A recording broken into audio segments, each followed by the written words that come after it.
Итак, всем доброй ночи, друзья мои.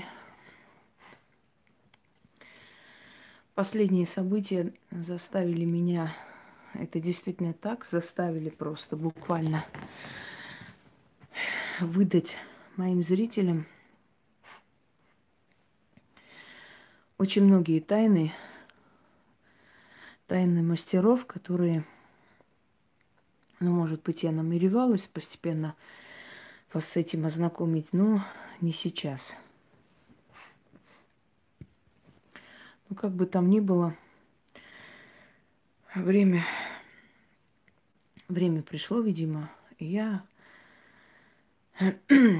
сегодня хочу ознакомить вас еще с одной силой. Мастера обращаются к духам. Есть огромное количество духов. Это силы, вселенские силы, я об этом вам говорила. И каждый из этих духов отвечает за что-либо. Есть духи, к которым можно обращаться любому человеку, но под руководством мастера. По той причине, что вы не знаете, как к ним обращаться, вы не знаете, как их звать, не знаете, как их отправить обратно. Поэтому лучше к таким силам вселенским обращаться, когда у вас есть руководство. То есть вам объяснили и сказали, как, за что они отвечают, каким образом их вызывать и для чего. Есть силы, к которым обращаются только практикующие люди. Дорогие друзья, когда практикующие люди исцеляют или насылают что-либо, они это делают с помощью духов. Духи подчиняются не каждому человеку. Духи подчиняются тем людям, которым изначально дано и позволено повелевать духами. Мне иногда говорят, вот вы выставляете различные там порчи, различные насылы, а вдруг возьмут там кто-нибудь на невинных людей что-нибудь нашлет. Вы понимаете, я устала объяснять, что во-первых, Вселенная разумна. Невинный человек не пострадает в этом случае. Во-вторых, если человек возьмет и сделает ритуал, который можно делать только практикам, этот человек сам пострадает от этого. Сам пострадает от этого. Что? Все, пошли вон.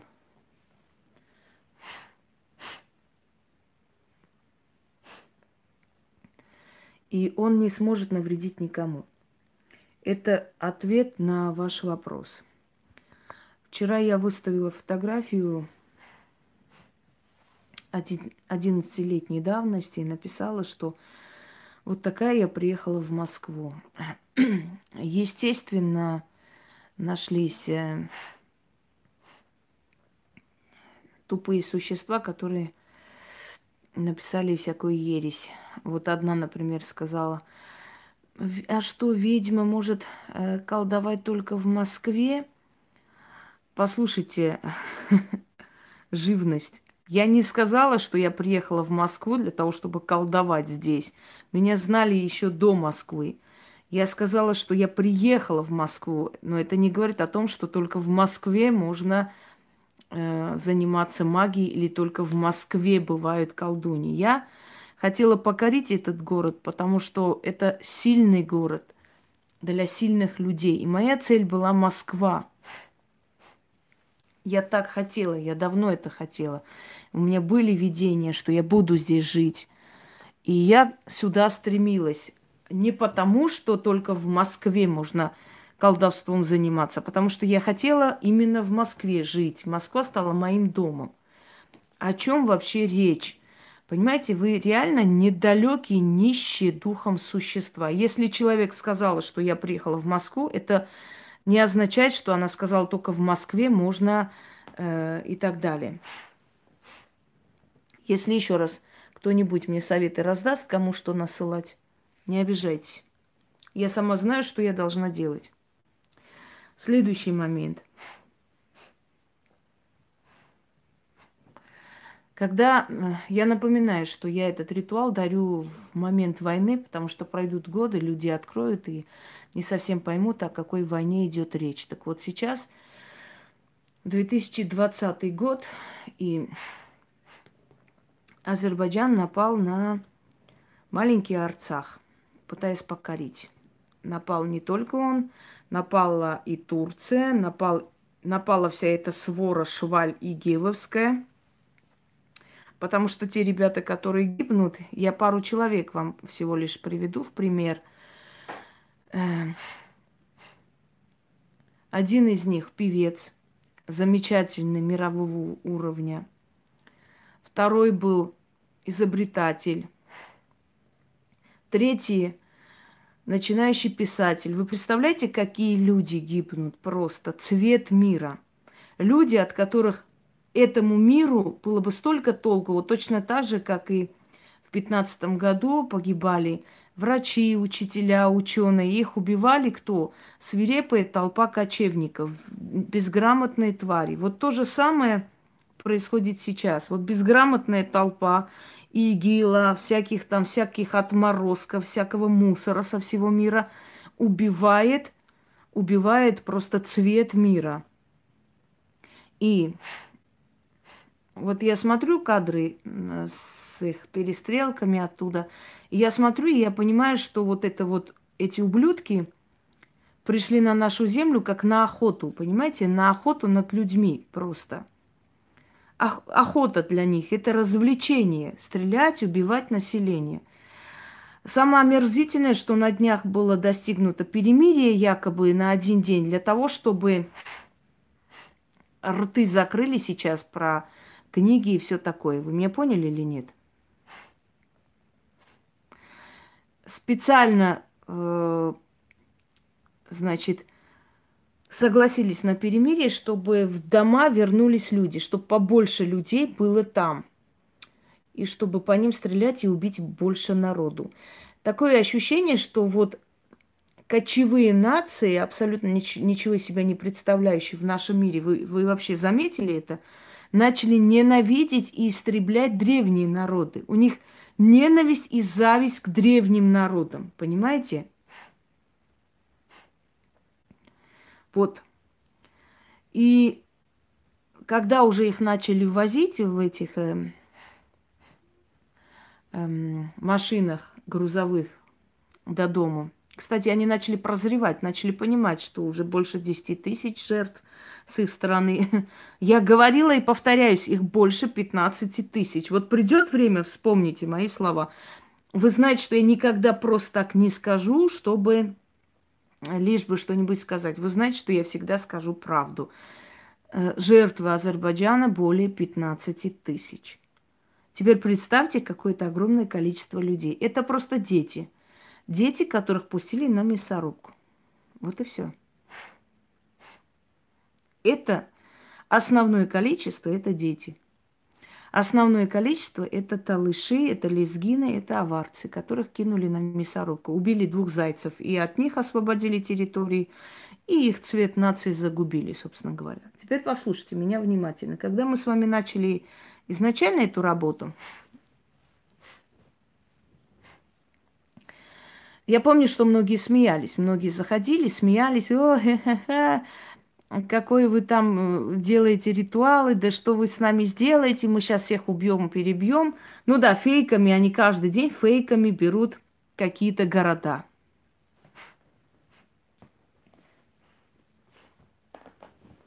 Рассчитаны на идиотов. Давайте я вам покажу сейчас кое-что. Ну ладно, мы там уже поняли, что они все эти сирийские, ливанские дома выдают за свои дома в Ганзаке и так далее. Очень жаль, но это не так. К сожалению, действительно, по ним никто не стреляет. Почему к сожалению? Потому что... Потому что если бы так было, они бы так нагло себя не вели. Смотрите сюда. Якобы они взяли город в Армении. Вот посмотрите, якобы. Сейчас я даже этот выключу. Посмотрите сюда. Вот этот город, вот праздник. Значит, вот поставили, вот этот фотошопом поставили просто здание. И как будто бы Они взяли город. Теперь смотрите, дорогие друзья, а горы тоже другие, да, уже поставили здесь? Ну хорошо, город они взяли. А горы что, поменялись или как? Что случилось с горами-то? Горы должны быть, наверное, одинаковый пейзаж, не так ли? Посмотрите сюда. Ну просто фейк, рассчитанный на баранов. Просто на баранов. Посмотрите сюда. Вот здание. Вот здание. Значит, я не знаю, как тут появилась вообще, если честно, внизу откуда появилась дверь. Ну, предположим, дверь здесь закрыта была. Хорошо. Посмотрите сюда.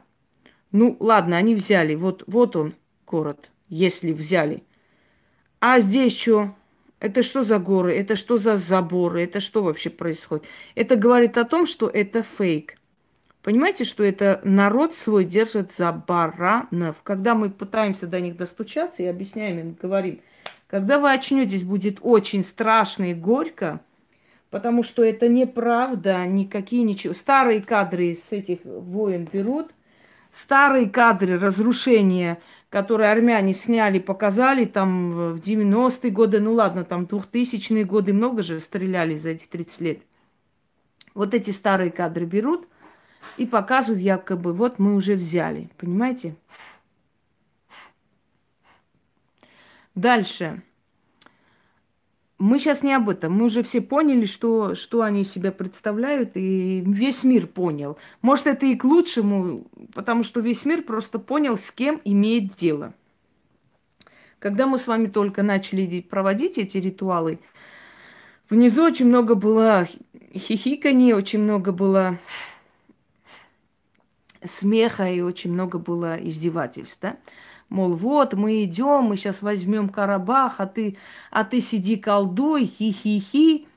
А потом, да, Иран нанес удар и правильно сделал. Иран не наше руководство, которое после ударов 30 лет по нашим селениям и городам ходят по этим евросудам, машут документами, показывая какие-то там доказательства. Не так надо делать. Надо их ставить на место, как сделал Иран. И правильно сделал. Я думаю, что русские там базу поставят в скором времени между Ираном и... Я уверена, потому что эта нечисть уже просочилась, я как и сказала, собственно говоря, в Чечню. Да, на днях были перестрелки в Чечне, потому что они просочились. Еще неизвестно, сколько их уже здесь. И в Дагестане. Если помните, я на днях вам сказала, в скором времени услышите и в Чечне, и в Дагестане. Вот, пожалуйста, услышали.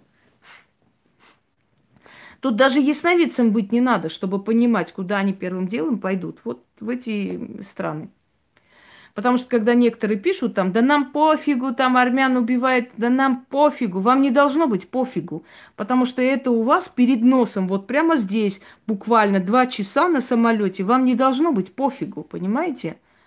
Когда вы говорите, пофигу нам, пусть армян убивает. Армян убивает, уже пришли вас убивать, вон они здесь уже. Пофигу, да? А теракты вам тоже пофигу? А потом на рынках взрываться тоже вам будет пофигу? Вы не понимаете, что очаг терроризма, если он там уже обосновался в своей вот этой берлоге, он будет просачиваться в наши все страны. Понимаете?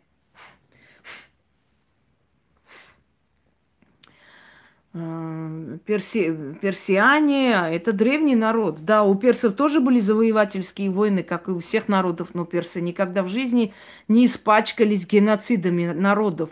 Персов истребляли, и сколько царств уничтожили как раз турки.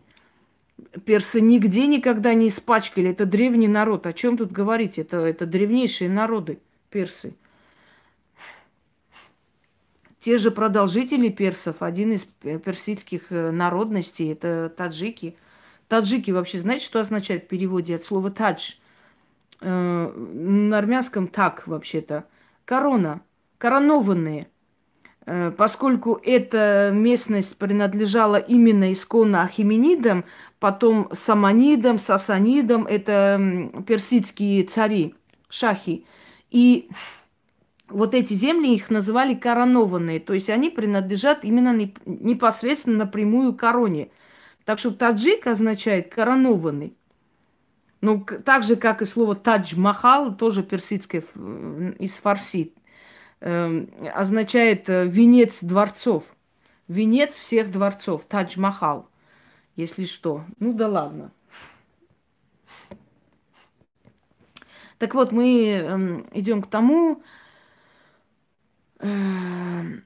что вначале очень смеялись, а теперь знаете, что пишут? А теперь пишут, а теперь пишут всякие гадости, теперь угроза, теперь опять начинается прокуратура. Я не знаю, что там прокуратуре они собираются писать. Прокуратура, арестуйте, она хочет, она делает порчу на нас. Да, в прокуратуре давно не смеялись над ишаками. Мало того, оттуда пришло еще уведомление Сбербанку, что зачем собирают деньги на Арцах. Просим блокировать такие счета, не позволять собирать деньги. Вас, ублюдков, забыли спросить, деньги собирать нам на Арцах или нет. Там умирают люди невинные, и вас, скотов, мы забыли спросить, надо ли невинным людям, умирающим под бомбами, помощь или не надо. Вы должны диктовать миру, кому отправлять деньги и каким образом. Вы слишком много на себя берете. Кочевник, который 100 лет назад всего лишь пересел в чужие дома и начал жить в чужих селениях. Вы слишком много пуху на себя накидали. Не забывайте, кто вы есть. Пойдемте дальше. И я тоже должна у вас спрашивать, как говорить, о чем говорить. Можете шеренгой вступать туда, откуда пришли. Вас никто не боится и не собирается из-за вас переживать. Люди как поддерживали свой народ, так и поддерживают. Это их священное право. Не вас мы должны спрашивать, что мы должны говорить, как мы должны говорить. Ваши подлые нищие души уже не знают, что делать. Мало того, что вы там бомбите невинных людей, так здесь решили диктовать свои правила, запугивать людей и запрещать им что-то говорить. Вы кто такие вообще есть? Вы давно подходили к зеркалам? Прям уже выводит. И не слишком ли высокого вы о себе мнение? Позвольте узнать. Кочевники Туркестана будут диктовать правила людям. Единственное, что вы можете делать, это воевать с армянским абрикосом. Давить абрикос и считать, что вы герои. Кстати, того, кто давил абрикос, шваркнули в Стамбуле на днях свои же телохранители и водитель. Какой-то якобы был вор в законе. Вояки с абрикосами, ага. И еще и Ибрагим, который бегает туда-сюда и снимает лежа на пузе. Мне абсолютно наплевать на ваши угрозы, на что-то еще. Понимаете, я чихать хотела.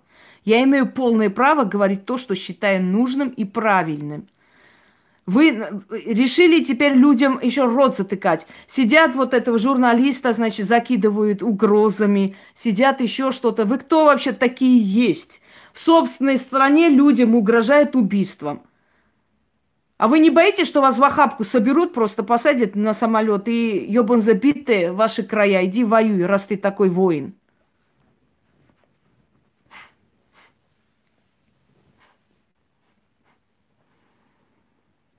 Не, ну просто вот понимаете как? Там ни хера не могут, тут ни хера не могут, могут только написать доносы туда-сюда и, значит, угрозами пытаться людям рот затыкать. Вы кто вообще такие? Это не ваша страна, это называется Россия. Иди в свой вон туды, и там сиди, помидорами торгуй и запугивай людей. Просто надо всему и предел должен. Ты кто вообще такой? Сидеть здесь в чужой стране, их журналисту угрожать. Знаете почему? Потому что русские сами виноваты. Они сами им дали такую волю, чтобы они обнаглели. В любой другой стране, если бы угрожали своему гражданину, своему журналисту, им бы башку свернули. А в России это все проходит. Вот поэтому они обнаглели. Вот и все. Идите в Таджикистан и угрожайте таджикскому журналисту. И увидите, как башку свернут. А вот в России угрожать русским журналистам можно, потому что здесь ни хера никто не делает. Они должны вообще бояться из дома выходить, не то что угрожать кому-либо.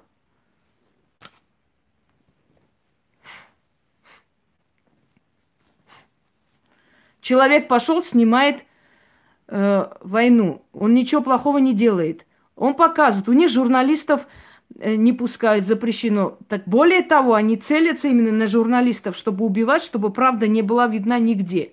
Понимаете? Кто вы такие вообще в России угрожать русскому журналисту? Я возмущаюсь, а вам пофигу? Это как надо обнаглеть, чтобы угрожать людям в своей же стране? Вон мразь жирная у Соловьева сказала, нас в вашей стране много, вы не боитесь, что... Вы представляете, в вашей стране нас много, вы не боитесь? Чего бояться-то, детка? У них самая сильная армия в мире, чего бояться? Они могут растоптать вас нахер в этих рынках, посадить самолеты, ёбан забито на боку. Почему они должны бояться вас в своей собственной стране? Это что за наглость уже? Кочевник себя возомнил хер знает кем. Сидит, угрожает. Так вот, когда изначально я начала это все, мне тоже смеялись, писали, ой, мечтать не вредно, мечтайте, ваши боги не помогут, ничего не могут. А потом уже, когда увидели, что у них по 15 тысяч этих, знаете, как мы называем, лешев, отправили туда в грузовиках, они поняли, что эта магия, оказывается, серьезная вещь, и тут уже не до смеха стало, представляете? Так вот, не до смеха вам будет очень долго. Итак, дорогие друзья, духи. Я вам уже сказала, что духи, они подчиняются ведьме.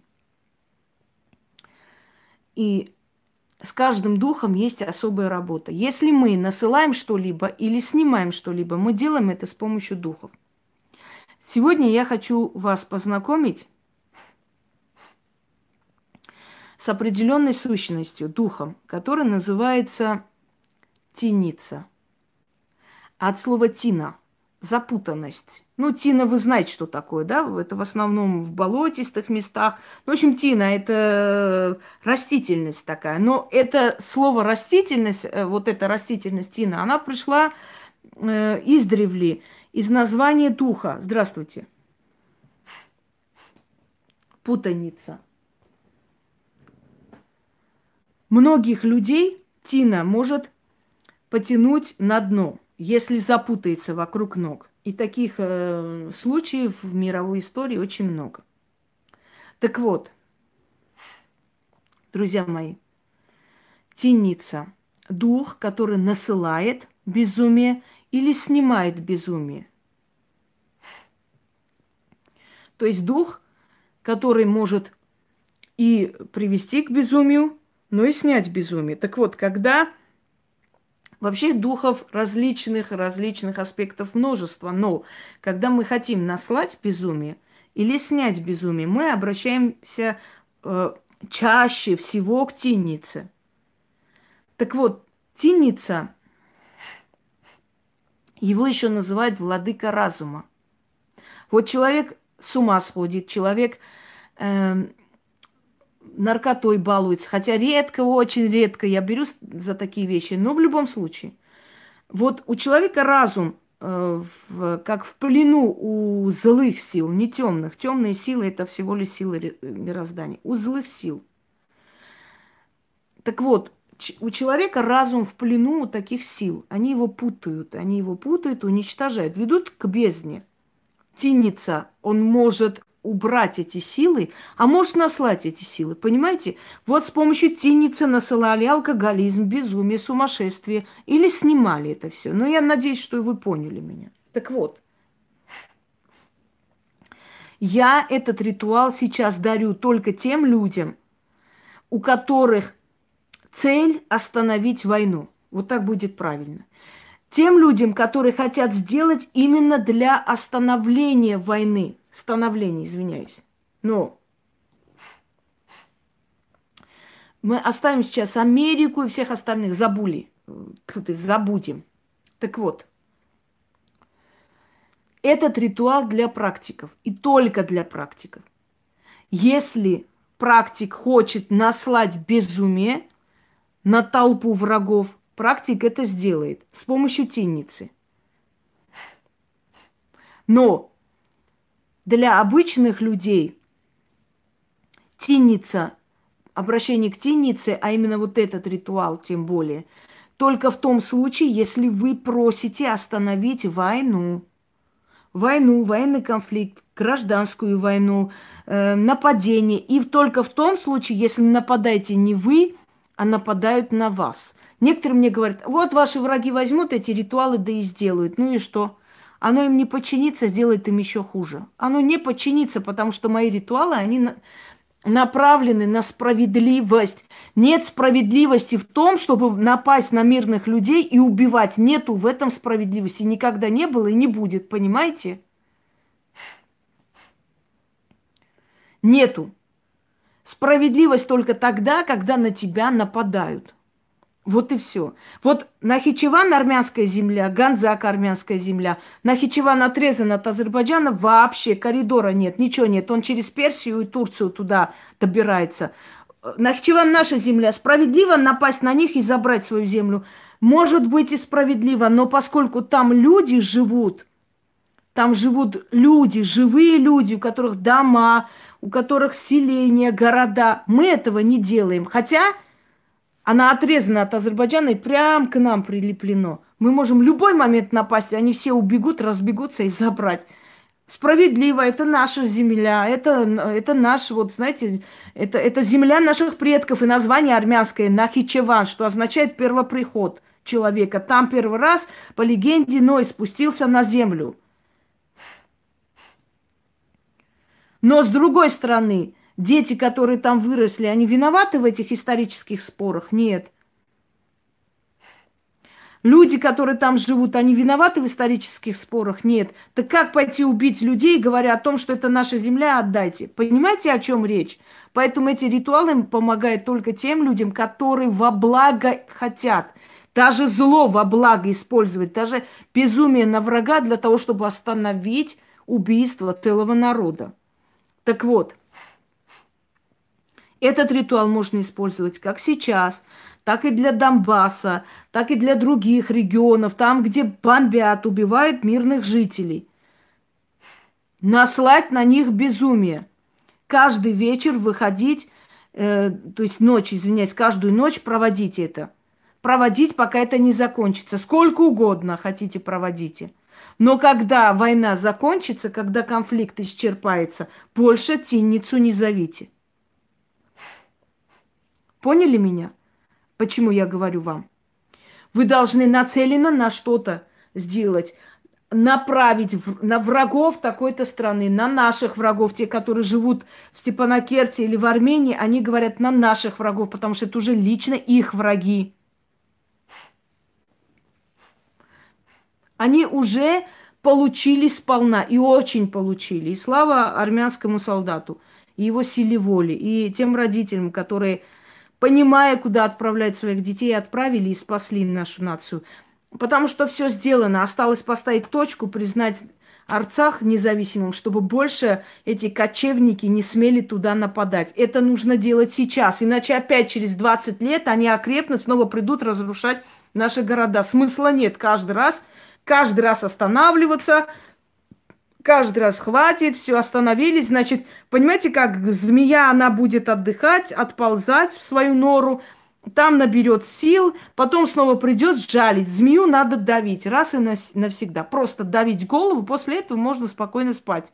Нельзя змее каждый раз давать 10-15 лет, очухаться, прийти в себя, купить новое вооружение. Нельзя. Через 20 лет будут новые жертвы.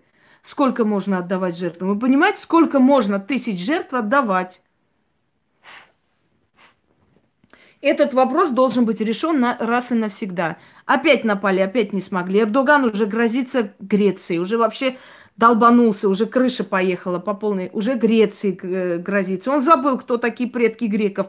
Они всю свою историю добивали победу, понимаете, с помощью янычар.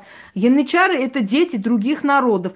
И поэтому у турок почему-то самомнение очень высокое, что они великие воины. Они забывают, что за них воевали всегда янычары. Они сами ни хера никогда не могли. Но за греков воевали греки. Они забыли, кто такой был Македонский. Они забыли, кто такой был Филипп Македонский и так далее. Они об этом почему-то забывают. Почему-то все вот эти нации, они ненавидят сильных и древних наций. Они пытаются любым способом их раздавить, уничтожить, помешать и все такое. Я не удивлюсь, если завтра он Грузии скажет, или Батуми отдаешь мне, или объявляю войну. Вот не удивлюсь просто, потому что грузинское руководство продажно-фашистское даже к своему народу, просто даже к своему народу. Не то, что еще к другим.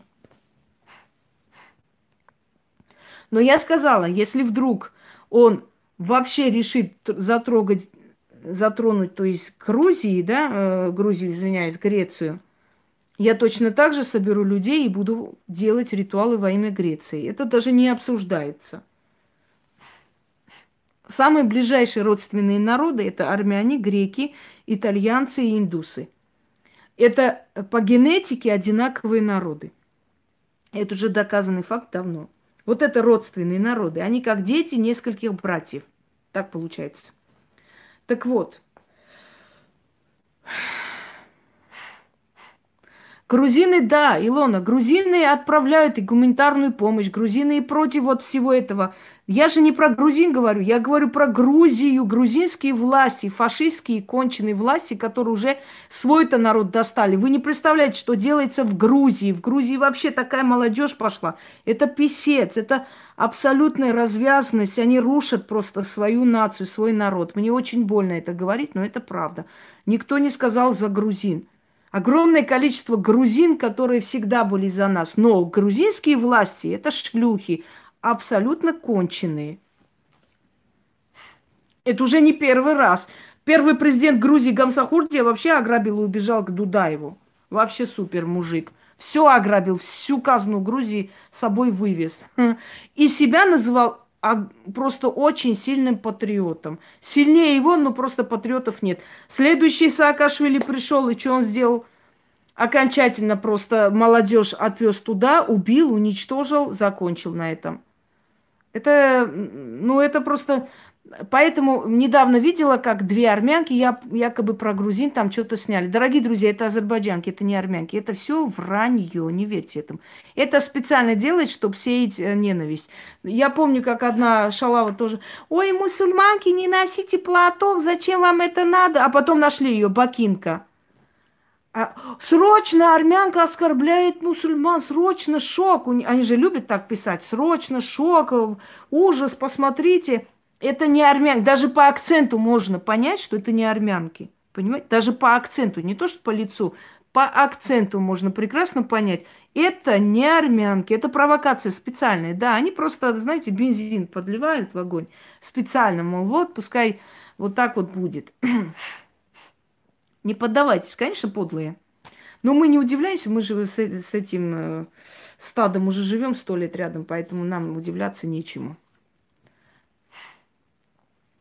Теперь послушайте меня, дорогие друзья. Нет, армяне очень оскорблены именно поведением властей Грузии, но армяне никогда не говорили о грузинах, потому что у нас очень много смешанных браков, и вообще у нас общая история огромная. Царица Тамара сама была наполовину армянка, наполовину грузинка. Ближайшие князья, то есть правая рука Тамары, это были Захаридзе. Захариды, которых называли Грузием Хагрдзели, что означает длиннорукие. Они управляли всем. Это были его родные дяди по материнской линии. Царица Тамара, ее любимая летняя резиденция была в городе Ани, построена для Тамары. Она прекрасно говорила, владела армянским, грузинским, осетинским. Извиняюсь, дядя не по матери, а по бабушке. Бабушка была армянка. Хотя они, одна из ветвей армянских царей Багратуни, они стали Багратиони, собственно говоря. Мать была Бурдухан Осетинская. И муж был осетин, Давид Сослан, с помощью которого она завоевала такие огромные территории. Просто надо было иметь мозги и не ссорить эти все народы, и не настраивать против друг друга, а просто помнить, что когда-то осетин руководил грузинским войском и приводил такие огромные победы грузинской короне. Понимаете, муж ее детства, друг. Потому что первый муж, Андрей... Сейчас, не Андрей Долгорукий, Иван Долгорукий, кажется, да. который был пьяница, его выгнали. Так он с войском пришел завоевать грузинский престол, да, из-за пьянства его выгнали. Вот, и она вышла замуж второй раз. Второй раз она не любила мужа, но очень уважала, но была счастлива. Он для нее стал всем, и опорой, и другом, и всем на свете. Это золотое время Грузии, понимаете? И там армяне и осетины сделали немалое для Грузии. Так вот это все надо помнить. Политика была во время Гамсахурдия просто отталкивающей полностью древние народы из Грузии. Отталкивающие. Убрали греков, армян, начали выгонять. Ну, не сказали прям идите, но поставили в такие невыносимые рамки, что все уезжали. А из-за чего? А потому что турки-то кто? Ну, турки что, на что претендуют? Турки, им очень удобны. Понимаете, турки что, со своими гектарами, со своими отарами сидят. Ну, и на что могут турки претендовать? Что они создали, чтобы претендовать? Ни на что. С ними легко жить, удобно, приятно. Но турки ни хера не могут развивать страну и экономику, как это делали греки и армяне. Вот греки и армяне начали уходить, Грузия пошла в упадок. Почему? Потому что интеллектуальную нацию начали выталкивать. Вспомните Казахстан. Начали выгонять немцев. Что у нас упало? Сельское хозяйство. Начали гнать русских, упала культура. Начали гнать теперь другие народы, экономика падает. Вот и все. И Казахстан оказался вот прям в таком вот крахе. Вы понимаете, каждый народ, он принес, да, иваняны до сих пор есть. Иваняны. Я одно время думала, блин, что за иваняны? А потом, когда исследовала их древо, это вот от Иване Захарида, иваняны. Прям так и, да, фамилия, древняя фамилия Иваняны. Хотя, казалось бы, вроде бы русское имя. Так вот, я хочу вам сказать, что каждый народ занимает свою нищу, понимаете? И выгоняя, изгоняя и выжимая любой народ, вы лишаетесь определенного ресурса. Вот с этой стороны, в этом отношении, американцы умный народ, разумный в этом отношении, потому что, смотрите, они использовали интеллект и способности любого народа для себя. Армяне развивают экономику, у них в основном рестораны, бизнес, это армяне. Там мексиканцы, они в основном вот эти вот земельные, вот эти все угодья и ранчо, и просто... То есть они поняли, что каждый народ тут может работать и что-то сделать для их страны. Вот так надо думать, понимаете? Великая Византия, знаете, когда пала? Когда Византия была общей и говорили, для нашей страны, наша Византия, там жили тевтонцы, там жили... Ну, это уже потом, после принятия христианства, имею в виду. Там жили греки, там жили армяне, там жили множество народов, испанцы жили. И когда говорили для нашей Византии, наша Византия и так далее, каждый хотел внести свой вклад. Когда начали говорить, вы кто такие, это наша земля, пошли вон отсюда и прочее, прочее, Византия пала. Потому что люди начали говорить, а зачем нам строить и развивать страну, которая нас выталкивает? Вот то же самое сейчас в России происходит. Нельзя выталкивать народы, надо говорить, это наша общая страна, это так и есть. А что только русские внесли вклад? Посмотрите, сколько врачей, ученых, евреи, армяне, греки, я не знаю, разные национальности. Они создали эту страну, которая такая есть. А Лазаревская, вот это вот, университет Лазаревский, вы думаете, кто создал?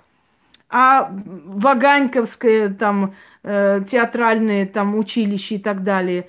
Дальше что у нас? У нас огромное количество, даже мы не знаем всех, кто был. А один Айвазовский чего стоит?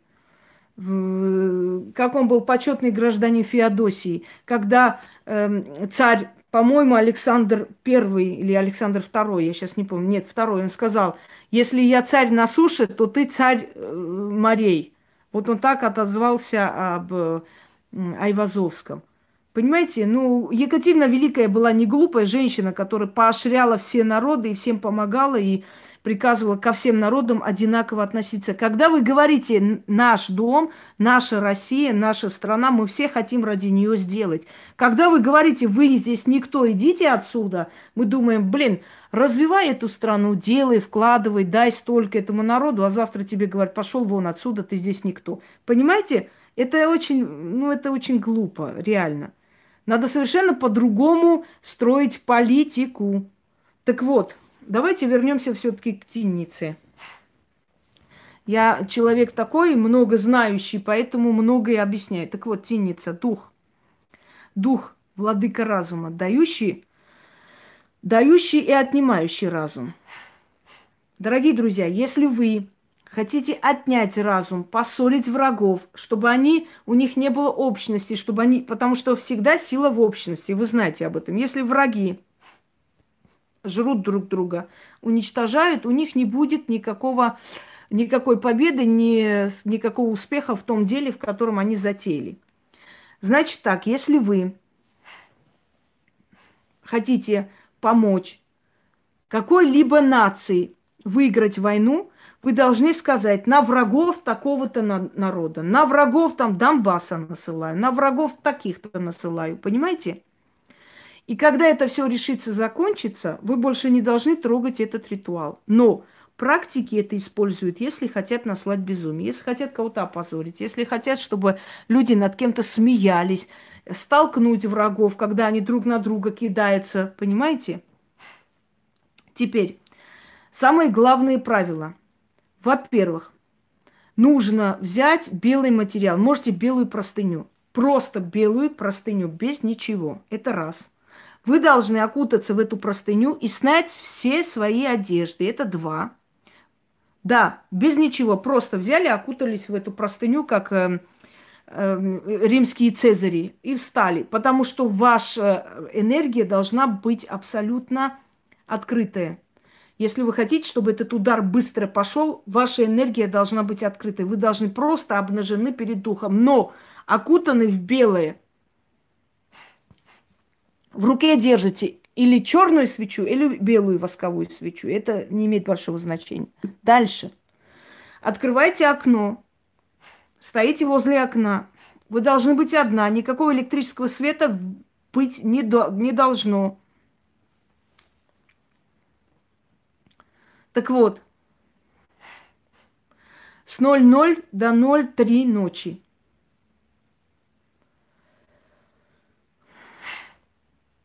Понимаете? С 00, то есть 12 ночи, грубо говоря, до 3, у вас есть время. Вот эти в течение 3 часов, в течение этого времени вы можете провести. Руками не размахивайте. Забыли текст.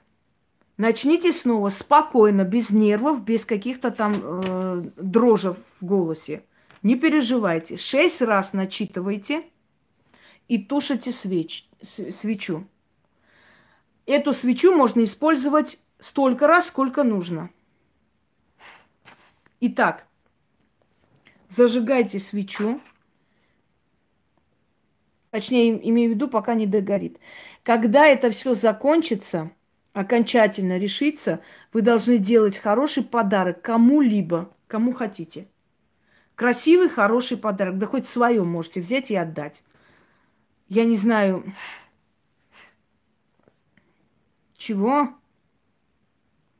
Слушайте, уважаемая Татьяна, а при чем здесь, иншаллах, ко мне какое имеет он отношение? Объясните мне, я и понять не могу. Так вот, берете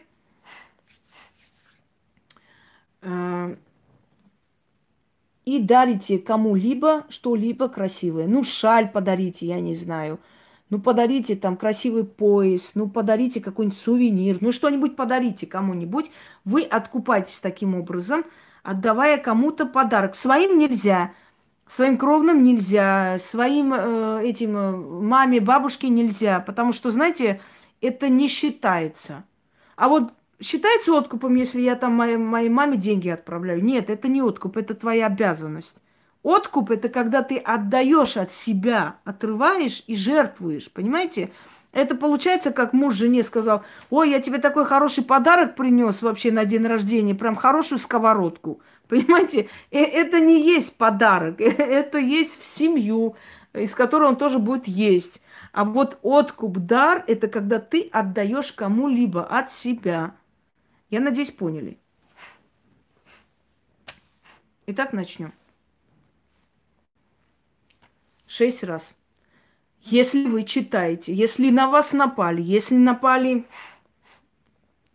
напали на вашу землю, на ваш дом, если вы находитесь в эпицентре военного конфликта, начитываете. Если вы хотите помочь какому-либо народу, вы говорите, насылаю на врагов такого-то народа. Вы меня поняли? Когда это все закончится и поставит точку, все, вы делаете свой откуп и больше это не трогайте. Для личных целей это нельзя. Для личных целей есть довольно различные ритуалы, в котором они безопасны и можно их делать. Еще раз говорю, снять все, окутаться в белую простыню, держа в руке свечу, выключить электрический свет в этой комнате. Не двигайтесь, не машите руками, стоя спокойно, читайте 6 раз. Если вы ошиблись, ничего страшного, начните по новой, не переживая. Через короткое время вы увидите переполох в рядах врагов. Их эти корреспонденты начнут чушь нести, их президент начнет неадекватные вещи делать. Кстати, после того, как мы сделали на Эрдогана, вы заметили, что он с ума сходит? Он и Греции войну объявил, и всему миру объявил. Это же его силы будет изматывать в разные фронты, понимаете? Это ему же хуже на самом деле. Концентрация в одном месте, теперь Иран ударил по ним. Вы заметили, сколько всего произошло после того, как весь мир повернулся против них? Они начали говорить о независимости Арцаха, в конце концов, что агрессора надо остановить. А все было хорошо, все молчали. Все, заткнувшись, спокойно сидели. Напоследок я вам маленький так момент покажу из армянской истории, а потом переведу вам. Так вот, тут сказано, сейчас я вам скажу, в начале и в конце. Мир сидит, сложа руки, и не хочет видеть, как целый народ режут. А мы должны на коленях умолять о помощи и справедливости. Да плевал я на такой мир. Слушаем.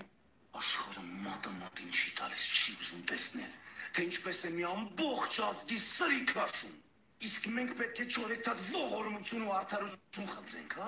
Թեթևեմ այդպիսի աշխարհի վրա. Вот я тоже так говорю. Мир, который молчал, я плевала на этот мир. И на его интересы. Но сейчас мир не молчит, но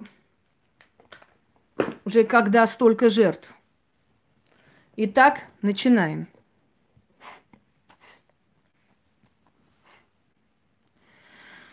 Заклинаю тьмой и светом, солнцем и луной, темными легионами, да откроется дверь потаенная, и придет, отзовется на зов мой тот, кого выкликаю. О, тенница, владыка разума, обращаюсь к тебе от безысходной скорби. Нужна защита от свирепых врагов, от притеснителей и гонителей.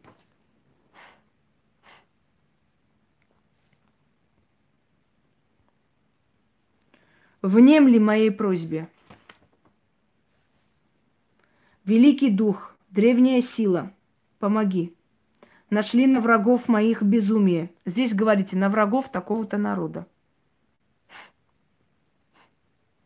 Помутнение рассудка, чтобы в безумии и в страхе они метались, и от страха тряслись, и друг на друга безумным гневом кидались, друг друга беспощадно съедали. О, тенница, сведи с ума моих врагов, окутай в цепи безумия, отними их разум, пусть превратятся в безумные стада и к пропасти умчатся, давя друг друга в безумии своем. Да будет так, заклинаю. Читаю еще раз. Заклинаю тьмой и светом, солнцем и луной, темными легионами, да откроется дверь потаенная, и придет, отзовется на зов мой тот, кого я выкликаю. О, тенница, владыка разума, обращаюсь к тебе от безысходной скорби. Нужна защита от свирепых врагов, от притеснителей и гонителей. Внемли моей просьбе. великий дух, древняя сила, помоги. Нашли на врагов моих безумие, помутнение рассудка, чтобы в безумии, в страхе они метались и от страха тряслись. И друг на друга с безумным гневом кидались, друг друга беспощадно съедали. О, тенница, сведи с ума моих врагов, окутай в цепи безумия, отними их разум, пусть превращаются, пусть превратятся в безумное стадо и к пропасти умчатся, давя друг друга в безумии своем. Да будет так, заклято. Если вам не хватит света, вы можете просто для освещения несколько свечей рядом ставить. Это не страшно. Главное, чтобы у вас в руках была свеча, и она была восковая. А теперь иду дальше делать ритуал. Я хочу сегодня подарить, очень надеюсь, что у меня сил хватит. Очень сильный ритуал для того, чтобы жить хорошо, даже когда у других очень плохо. Но к этому ритуалу вам нужно будет очень серьезно подходить. В любом случае, вы должны знать, как, что и чего. Ну, постепенно, поскольку уж мы перешли к работе с духами, вот с духами будем работать дальше. Я надеюсь, все поняли, в каких случаях можно прибегнуть к этому ритуалу, в каких случаях нет. Для личных интересов могут этот ритуал провести только практики. Остальные люди для интересов своей страны, своего рода можно, если вот на вашу семью нападают, на ваш дом, на ваше имущество, вот когда вы понимаете, что они хотят вас выжить, они хотят разрушить дом, вас выселить, вот в такие моменты. Лично для себя нельзя. Надеюсь, поняли. Все, дорогие друзья, удачи и всех благ.